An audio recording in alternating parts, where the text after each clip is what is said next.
Welcome back to my English Learning YouTube channel, my dear students and viewers. আজি মোৰ ভিডিঅ'টো আৰম্ভ কৰিম হেভ ভাৰ্বৰ বিষয়ে অৰ্থাৎ হেভ ভাৰ্বৰ ইউজৰ বিষয়ে বহুতকেইটা ভিডিঅ' দিছোঁ অলৰেডি। আজিও হেভ ভাৰ্ব আমাৰ মেইন ভাৰ্ব হিচাপে কিদৰে ইউজ হয় তাৰ বিষয়ে ভিডিঅ'টোত আলোচনা কৰা হ'ব।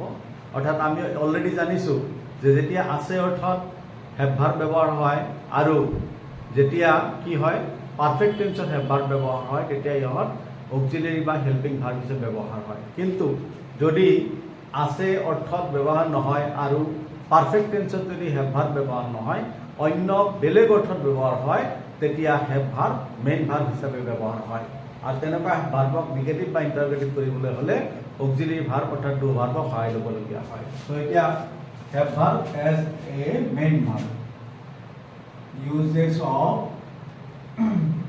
Have verb as a main verb অৰ্থাৎ হেভ ভাৰ্বক মেইন ভাৰ্ব হিচাপে কিদৰে সেন্টেন্সত ব্যৱহাৰ কৰা হয়। যেনেকৈ মই ভাত খাওঁ, আই ইট ৰাইচ,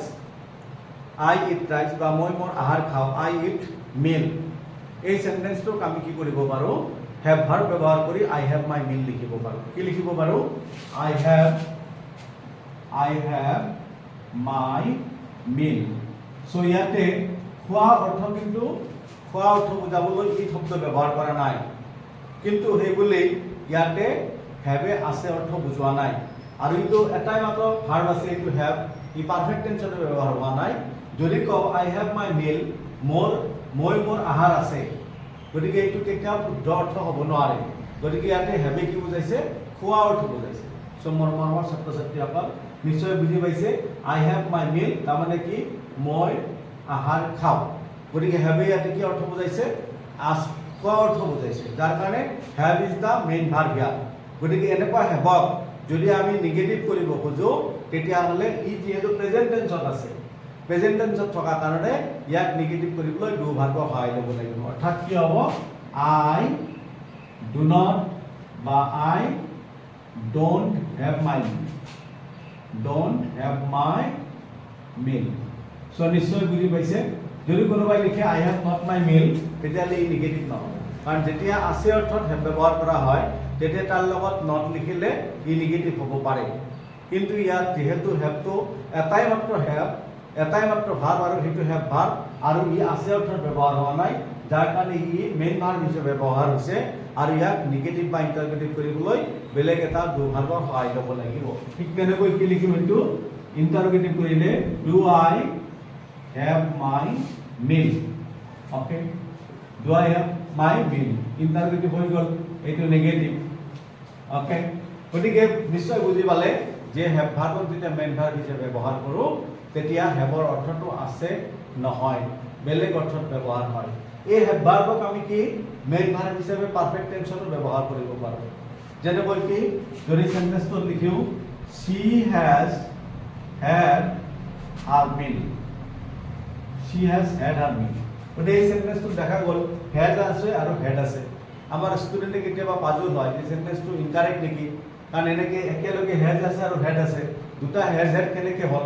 তেতিয়া আমি এইটো কেনেকৈ বুজিব পাৰিম যে ইয়াতে চিটো হ'ল subject, third person singular number, এইটো প্ৰেজেণ্ট পাৰফেক্ট টেন্সৰ সেন্টেন্স, তাৰপিছত প্ৰেজেণ্ট পাৰফেক্ট টেন্সত হেজ আহিল, তাৰপিছত আমি যেনেকৈ ডু, তাৰপিছত গ', তাৰপিছত প্লে, এনেকুৱা বেলেগ বেলেগ ভাৰ্ব যেনেকৈ আমি ব্যৱহাৰ কৰোঁ। যদি কয় ডু তেতিয়াহ'লে ডু ডিড ডান লিখিলোহেঁতেন, কিন্তু ইয়াতে সেই ভাৰ্ববিলাকৰ সলনি আমি মেইন ভাৰ্ব হিচাপে কি ব্যৱহাৰ কৰিছোঁ হেভ ভাৰ্ব ব্যৱহাৰ কৰিছোঁ।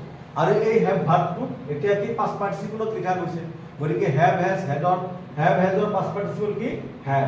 গতিকে ইয়াতে কি এই হেভটো কিন্তু খোৱা অৰ্থত ব্যৱহাৰ হৈছে, অৰ্থাৎ she has had her meal, তাই খানা খালে বা তাই আহাৰ খালে, খোৱা অৰ্থত ব্যৱহাৰ হৈছে। গতিকে ইয়াতে হেভটো মেইন ভাৰ্ব হিচাপে ইউজ হৈছে আৰু প্ৰেজেণ্ট পাৰফেক্ট টেন্সৰ সেন্টেন্স।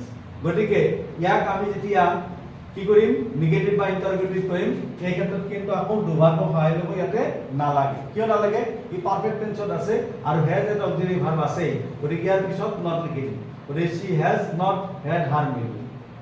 চ' মোৰ ভিউৱাৰ্ছ, মোৰ মৰমৰ ছাত্ৰ ছাত্ৰীসকল নিশ্চয় কথাটো বুজি পাইছে। অৰ্থাৎ কোনো এটা সেন্টেন্সত have একেলগে have had একেলগে ইউজ হ'ব পাৰে, has had একেলগে ইউজ হ'ব পাৰে, had একেলগে ইউজ হ'ব পাৰে। মই সেন্টেন্সবিলাক লিখি আপোনালোকক দেখাই দিম। গতিকে এইটো কি হ'ব, ইয়াক নিগেটিভ কৰিলে এইটো কিন্তু do ভাৰ্ব সহায় ল'ব নালাগে, কাৰণ ইয়াতে দুটা have ভাৰ্ব আছে, এটা হ'ল অক্সিলাৰি আৰু এটা হ'ল মেইন ভাৰ্ব। গতিকে অক্সিলাৰি পিছত আমি নট লিখি দিম, she has not had her meal। Okay, had her meal। আকৌ ইয়াক ইন্টাৰগেটিভ কৰিলে কি হ'ব, she has not, sorry, has she had her meal, had her meal। আকৌ নিগেটিভ ইন্টাৰগেটিভ হিলা যে ভিডিওটো দেখাইছিলো, ঠিক নিগেটিভ ইন্টাৰগেটিভ কৰিলে একে কথা, hasn't he had her meal, নাইবা has he not had her meal, একে কথা। নিশ্চয় বুজি পাইছে। ঠিক তেনেকৈ যদি ইয়াতে সাবজেক্টটো কি কওঁ, they লওঁ, they লগত কি আহিব, have আহিব। গতিকে they have had their meal। এই সেন্টেন্সটো মিলটো বাৰু একে লিখিছো। এইটো সেন্টেন্সত কি হ'ল, have হ'ল আৰু had হ'ল, কাৰণ they হ'ল থাৰ্ড পাৰসন কিন্তু প্লুৰেলত আছে, they লগত have আহিলে আকৌ হেডটো কি আগৰ নিচিনা মেইন ভাৰ্ব হিচাপে ব্যৱহাৰ হৈছে, ইউজ হৈছে। গতিকে ইয়াক নিগেটিভ কৰিবলৈ they have not had their meal, অৰ্থাৎ তেওঁলোকে খানা খোৱা নাই, they have not had their meal। Okay, so পৰীক্ষাত কেতিয়াবা এনেকুৱা নিগেটিভ ইন্টাৰগেটিভ আহিলে আমাৰ ষ্টুডেন্ট বিলাকে ভুল কৰে, অকল কি কৰি দিয়ে, য'ত অক্সিলাৰি হিচাপে ব্যৱহাৰ হৈছে তাত নট লিখি দিলে হয়, য'ত মেইন ভাৰ্ব হিচাপে ব্যৱহাৰ হৈছে তাত do ভাৰ্ব সহায় ল'ব লাগে, কিন্তু বহুত সময়ত ষ্টুডেন্টে নলয়। গতিকে কি হ'ব, they have not had their meal। ঠিক ইন্টাৰগেটিভ কৰিলে কি হ'ব, have they had their meal, সিহঁতে খানা খালে নে, ইন্টাৰগেটিভ কৰিব। আকৌ চাব, যদি আমি প্ৰেজেন্ট টেন্সত লিখো, যেনেকৈ I have my meal হ'ল, ঠিক তেনেকৈ কি the boy has his meal। এই সেন্টেন্সটো এতিয়া নিগেটিভ ইন্টাৰগেটিভ আমি কেনেকৈ কৰিম, কাৰণ ইয়াতে আমি নিশ্চয় has ভাৰ্ব ব্যৱহাৰ কৰিছো, আৰু hasটো কিন্তু আছে অৰ্থত ব্যৱহাৰ হোৱা নাই, আগৰ অৰ্থতে হৈছে মেইন ভাৰ্ব হিচাপে।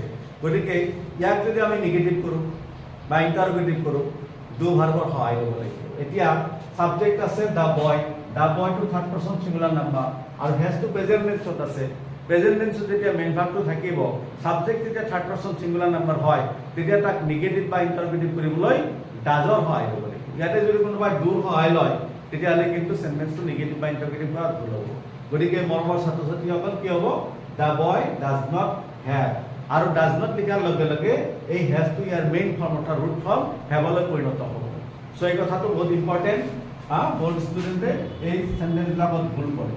কি হ'ব, the boy does not have his meal,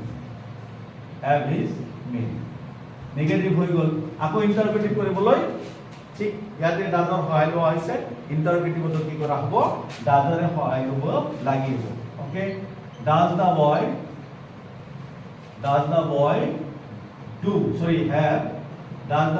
have his meal, so interrogative হৈ গ'ল। আকৌ আমি হেভৰ পাষ্ট টেন্স হেডক ব্যৱহাৰ কৰি সেন্টেন্স লিখিব পাৰোঁ। যদি লিখিলো কি, ধৰক he had my letter, okay, he had my letter। এই সেন্টেন্সটো কি হৈছে, এফাৰ্মেটিভত, আৰু হেডটো কি, he had যদি কওঁ তাৰ আছিল my letter, মোৰ চিঠিখন, অৰ্থ নহয়, অৰ্থাৎ তাৰ মোৰ চিঠিখন আছিল, নহয়, এইটো কেতিয়াও হ'ব নোৱাৰে। তাৰমানে কি, he had my letter মানে সি মোৰ চিঠিখন পাইছিল। ইয়াতে হেড কি বুজাইছে, কোৱা অৰ্থত ব্যৱহাৰ হৈছে। আগৰ সেন্টেন্সবিলাকত হেড যেনেকৈ have ভাৰ্ব যেনেকৈ কি খোৱা অৰ্থত ব্যৱহাৰ হৈছে, ইয়াতে কিন্তু কোৱা অৰ্থ। গতিকে he had my letter, তেওঁ মোৰ চিঠিখন পাইছিল, এই পাষ্ট টেন্সত আছে। গতিকে ইয়াতে had কি মেইন ভাৰ্ব হিচাপে ব্যৱহাৰ হৈছে, ইয়াক নিগেটিভ কৰিবলৈ আমি ডিডৰ সহায় ল'ব লাগিব, কাৰণ হেডটো পাষ্ট টেন্সত আছে। গতিকে কি হ'ব, he did not have my letter, negative হৈ গ'ল। সো ইন্টাৰগেটিভ কৰিলে কি হ'ব, did he have, অৰ্থাৎ আমি যেতিয়া নিগেটিভ ইন্টাৰোগেটিভ কৰো ডু ডাজ ডিডত সহায় লোৱাৰ লগে লগে এই মেইন ভাৰ্বটো ৰুট ফৰ্মত আহি যায় অৰ্থাৎ আমি ইয়াক হেড ভাৰ্ব নকওঁ হেড ভাৰ্ব কওঁ গতিকে ইয়াতে কি আহিছে হেডৰ জাগাত হেভ আহিছে ইয়াতো কি আহিব হেডৰ জাগাত কি হেভে আহিব so did he have my letter okay interrogative হৈ গ'ল আকৌ এটা কথা চাব যে কেতিয়াবা আমি যদি পাস্ট পারফেক্ট টেন্সত হেডটো মেইন ভার্ব হিচাপে ব্যৱহাৰ কৰো তেতিয়া এটা সেন্টেন্সত দুটা হেড একেলগে ব্যৱহাৰ হ'ব পাৰে সো মৰমৰ ছাত্ৰ ছাত্ৰীসকল কি কৈছো যে হেডক যদি আমি পাস্ট পাৰফেক্ট টেন্সত মেইন ভাৰ্ব হিচাপে ব্যৱহাৰ কৰো তেতিয়া দুটা হেড একেলগে আহিব পাৰে অৰ্থাৎ পাস্ট পাৰফেক্টৰ এটা হেড অৰ্থাৎ সাবজেক্টৰ পিছত হেড আৰু হেভৰ যিটো past participle form main verb হিচাপে সেইটো হেড হ'ব পাৰে যেনেকৈ কি এই সেন্টেন্সটো এনেকৈ লিখিব পাৰো the boy had his meal okay so এই সেন্টেন্সটো পঢ়ি আমাৰ কনফিউজন হ'ব পাৰে বা কোনোবাই ভাবিব পাৰে যে দুটা হেড একেলগে লিখিলে এটা হেড বেছিকৈ দিলে নেকি ভুল হৈছে নেকি নো টোটালি ভুল নহয় this is a 100% correct sentence বুজি পাইছে 100% কি শুদ্ধ বাক্য কাৰণ এই পাৰফেক্ট টেন্সত হেডটোক মেইন ভাৰ্ব হিচাপে ব্যৱহাৰ কৰা হৈছে পাৰফেক্ট টেন্সত অৰ্থাৎ পাস্ট পাৰফেক্ট টেন্সত হেডক মেইন ভাৰ্ব হিচাপে ব্যৱহাৰ কৰা আছে পাস্ট পাৰফেক্টত যে সাবজেক্ট আহিছে সাবজেক্টৰ পিছত কি স্ট্ৰাকচাৰ অনুযায়ী হেড আহিছে আকৌ যিটো মেইন ভাৰ্বত হেভ মানে অৰ্থত ব্যৱহাৰ হৈছে গতিকে হেভৰ পাস্ট পাৰ্টিসিপল কি লিখিছো হেড লিখিছো সো এই সেন্টেন্সটো কাৰেক্ট হয় কিন্তু ইয়াক কিন্তু যদি আমি নেগেটিভ বা ইন্টাৰোগেটিভ কৰো ইয়াত ডু ডাজ ডিড সহায় লব নালাগে কাৰণ ইয়াত হেড অক্সিলাৰি ভাৰ্ব আছে অৰ্থাৎ এই প্ৰথম যিটো হেড এটো অক্সিলাৰি হয় আৰু সেকেন্ড হেডটো কিন্তু মেইন ভাৰ্ব হয় গতিকে ইয়াক নেগেটিভ কৰি লিখি হ'ব the